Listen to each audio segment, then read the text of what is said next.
আসসালামু আলাইকুম, welcome to take education BD. যে যেখান থেকে আমার এই ভিডিওটি দেখছেন সবাইকে জানাই আন্তরিক শুভেচ্ছা ও অভিনন্দন।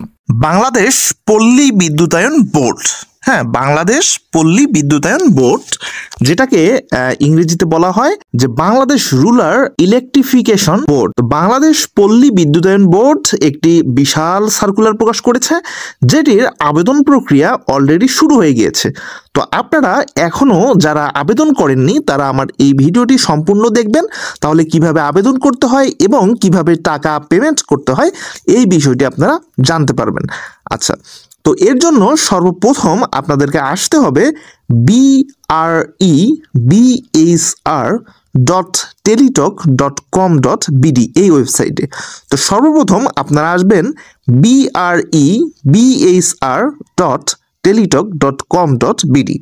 তো এই ওয়েবসাইটে আসার সঙ্গে সঙ্গে আপনারা এই ইন্টারফেসটি দেখতে পারবেন, ঠিক আছে। আচ্ছা, তো এখান থেকে দেখুন যে অনগোয়িং সার্কুলার, তো অনগোয়িং সার্কুলার এখানে আপনারা জাস্ট ক্লিক করবেন।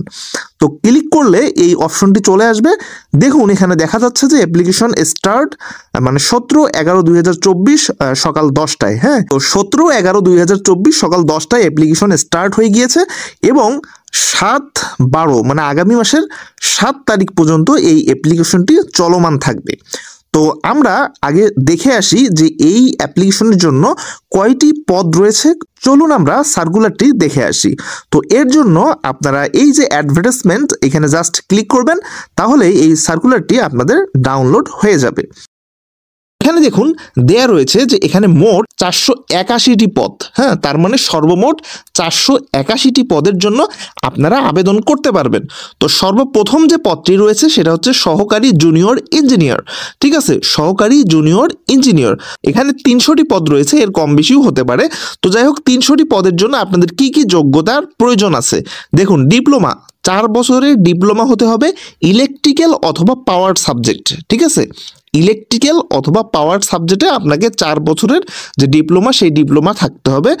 আপনারা এগুলো পড়ে নেবেন, আমি ডিটেলস বলছি না। আবার সহকারী হিসাবরক্ষক বা সহকারী প্লান্ট হিসাবরক্ষক 150 জন নেবে। এটাতে দেখুন BCom মানে কমার্স থেকে গ্রাজুয়েশন করতে হবে। দেখুন এখানে সব কিছুই দেওয়া রয়েছে, আপনারা সব কিছুই পড়ে নেবেন।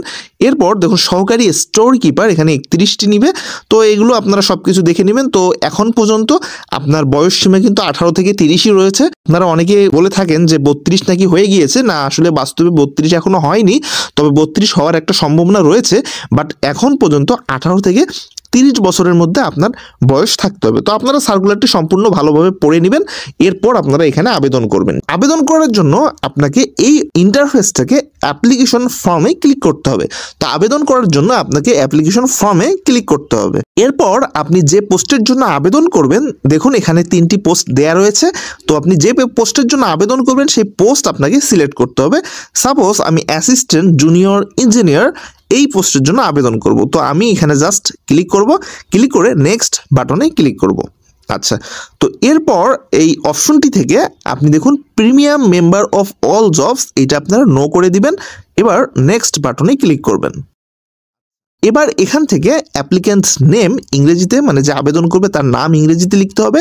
এবার তার নাম বাংলায় লিখতে হবে, তারপর তার ফাদার্স নেম লিখতে হবে ইংরেজিতে, এবার পিতার নাম লিখতে হবে বাংলায়। তো এখানে দেখুন যেভাবে দেয়া রয়েছে আপনারা ঠিক একইভাবে মানে আপনারা ফিল আপ করে দিবেন, ঠিক আছে। যেভাবে দেয়া রয়েছে সেভাবে ফিল আপ করে দিবেন।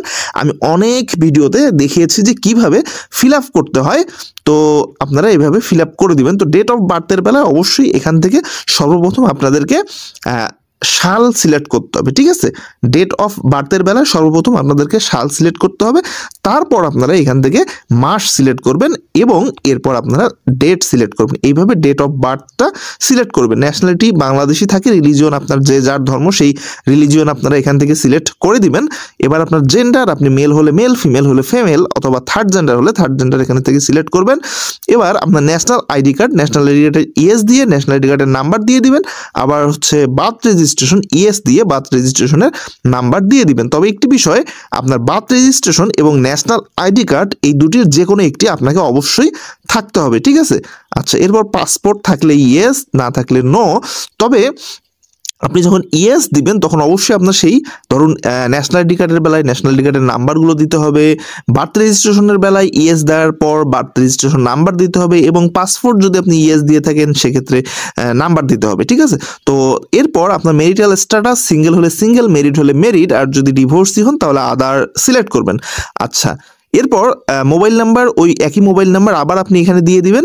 আচ্ছা, এরপর ইমেল অ্যাড্রেস, তো মোবাইল নাম্বার দেওয়া হয়ে গেলে তারপর ইমেল অ্যাড্রেস দিবেন। এরপর কোটা, আপনার যদি কোনো কোটা থেকে থাকে তাহলে আপনি এখান থেকে কোটা সিলেক্ট করবেন অথবা নট অ্যাপ্লিকেবলে ক্লিক করবেন। আচ্ছা, এরপর ডিপার্টমেন্টাল স্ট্যাটাস, এই বিষয়টি হচ্ছে আপনারা যদি কোনো গভর্নমেন্ট চাকুরি করেন এখানে দিয়ে দিবেন, সেমি গভর্নমেন্ট হলো দিয়ে দিবেন, আধা সরকারি হলে দিয়ে দিবেন, তারপর স্বায়ত্তশাসিত হলে অটোনমাস দিয়ে দিবেন। এবার যদি আপনার কোনো না থেকে থাকে সেক্ষেত্রে ডিপার্টমেন্টাল স্ট্যাটাস, তাহলে নট অ্যাপ্লিকেবল দিয়ে দিবেন। তবে আপনি যদি বিদ্যুতায়ন বোর্ডের অন্য কোনো পোস্টে মানে কর্মরত থাকেন সেক্ষেত্রে আপনি এখান থেকে ডিপার্টমেন্টাল ক্রেডিটেড, আপনি যদি পল্লী বিদ্যুতায়ন বোর্ডের অন্য কোনো পোস্টে চাকুরি করে থাকেন তাহলে ডিপার্টমেন্টাল ক্রেডিটেড সিলেক্ট করে দিবেন। এবার এপাশে দেখুন বর্তমান ঠিকানা আপনার দিয়ে দিবেন, কেয়ার অফ বাবা অথবা মার নাম দিয়ে দিবেন। এভাবে আপনারা আপনাদের গ্রাম, হ্যাঁ এখানে গ্রামের নাম দিয়ে দিবেন। এখানে ডিস্ট্রিক্ট, এখান থেকে আপনারা ডিস্ট্রিক্ট সিলেক্ট করবেন। এবার এখান থেকে আপনারা উপজেলা সিলেক্ট করবেন। এবার আপনার পোস্ট অফিসের নাম ম্যানুয়ালি লিখে দেবেন এবং পোস্ট কোড আপনারা ম্যানুয়ালি লিখে দিবেন।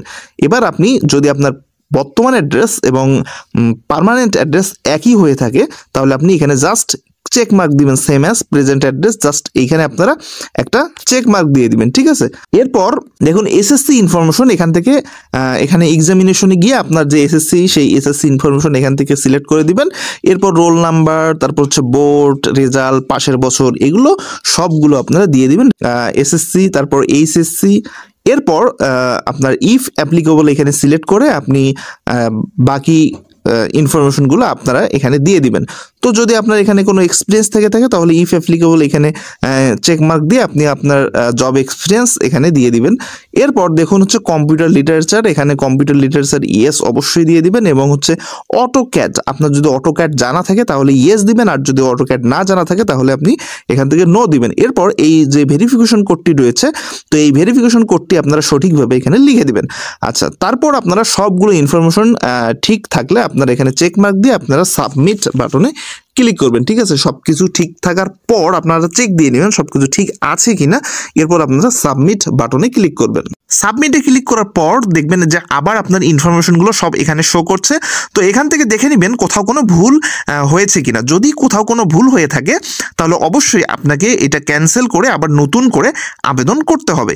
আচ্ছা, আপনার যদি সব কিছু ঠিক থেকে থাকে তাহলে আপনারা নিচের দিকে আসবেন, নিচের দিকে এসে দেখবেন এখান থেকে ফটো সিলেক্ট করতে হবে, ঠিক আছে। তো এখান থেকে আপনারা ফটো সিলেক্ট করবেন এবং ফটোর সাইজ অবশ্যই 300x300 পিক্সেলের হতে হবে। যারা 300x300 পিক্সেলের ফটো এবং 300x80 পিক্সেলের সিগনেচার তৈরি করতে পারে না তারা অবশ্যই আমার একটি ভিডিও দেখবেন, আমি আই বাটনে ভিডিওর লিঙ্কটি দিয়ে দিব, সেখান থেকে আপনারা দেখে নেবেন আপনারা কীভাবে এই সাইজের ফটো করে নিতে পারেন। আর আপনারা যারা করতে পারেন এই সাইজ তাহলে কোনো সমস্যা নেই, আপনারা এই সাইজ প্রথমে করে নেবেন। এরপর আপনারা ফটো আপলোড করবেন, এখান থেকে আপনারা ফটো আপলোড করবেন এবং নিচের দিকে এখান থেকে আপনারা সিগনেচার আপলোড করবেন। তো আপনাদের ফটো অবশ্যই ক্লিয়ার একটা ফটো হতে হবে এবং পিছনের ব্যাকগ্রাউন্ডটি যদি আপনারা সাদা দিয়ে থাকেন সেক্ষেত্রে সব থেকে ভালো হয়। আচ্ছা, এরপর সিগনেচার এখানে আপনার বাংলাও হতে পারে ইংরেজিও হতে পারে, সমস্যা নেই, কিন্তু এখান থেকে আপনারা সিগনেচার একটি সাইজ করে এখানে দিয়ে দিবেন। আচ্ছা, এরপর আপনি এখানে জাস্ট চেক মার্ক দিবেন, চেক মার্ক দিয়ে আপনি সাবমিটে ক্লিক করবেন।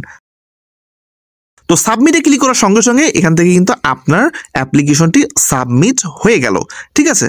আচ্ছা, তো আপনার অ্যাপ্লিকেশনটি সাবমিট হয়ে গেলে আপনি একটি ইউজার আইডি পাবেন, সেই ইউজার আইডি অনুযায়ী আপনাকে এখান থেকে টাকা পেইড করতে হবে। তো এই ইউজার আইডি অনুযায়ী আপনারা টাকা পেইড করবেন, অবশ্যই আপনাদের টেলিটক সিমের মাধ্যমে আপনাদেরকে টাকা পেইড করতে হবে। তো টাকা পেইড করার সিস্টেম হচ্ছে আপনারা আপনাদের টেলিটক সিমের মেসেজ অপশনে যাবেন, গিয়ে লিখবেন BREBHR, একটা স্পেস দিবেন, দিয়ে আপনাদের ইউজার আইডিটি লিখে দিবেন এবং পাঠিয়ে দিবেন 16222 এ। আচ্ছা, এবার ফিরতে একটি SMS আপনাকে একটি পিন নাম্বার দিয়ে দিবে। তো সেই পিন নম্বরটি আপনি লিখবেন BREBHR, একটা স্পেস দিবেন, স্পেস দিয়ে লিখবেন ইয়েস, একটা স্পেস দিবেন, দিয়ে সেই পিন নাম্বারটি আপনারা লিখে দিবেন এবং পাঠিয়ে দিবেন 16222 এ। তাহলে আপনাদের টাকা পেইড হয়ে যাবে। আচ্ছা, এখন একটি বিষয়, সেটি হচ্ছে আপনার কত টাকা লাগবে, মানে আপনাকে কত টাকা পেইড করতে হবে কোন পোস্টের জন্য। তো এর জন্য আমরা একটু সার্কুলারের দিকে যাই, দেখে আসি যে আমাদের কোন পোস্টের জন্য কত টাকার প্রয়োজন আছে। আচ্ছা দেখুন, ক্রমিক নং 1 বর্ণিত পদের জন্য 335 টাকা এবং ক্রমিক নং 2 ও 3 বর্ণিত পদের জন্য 223 টাকা। তো একটি বিষয় বলে রাখি, 335 মানে আপনারা 350 টাকা মূল ব্যালেন্স রাখবেন আপনাদের টেলিটক সিমে, এবং 223 মানে হচ্ছে আপনারা এখানে মিনিমাম 240 টাকা আপনারা এখানে মূল ব্যালেন্স রেখে দিবেন, তাহলে কোনো সমস্যা হবে না।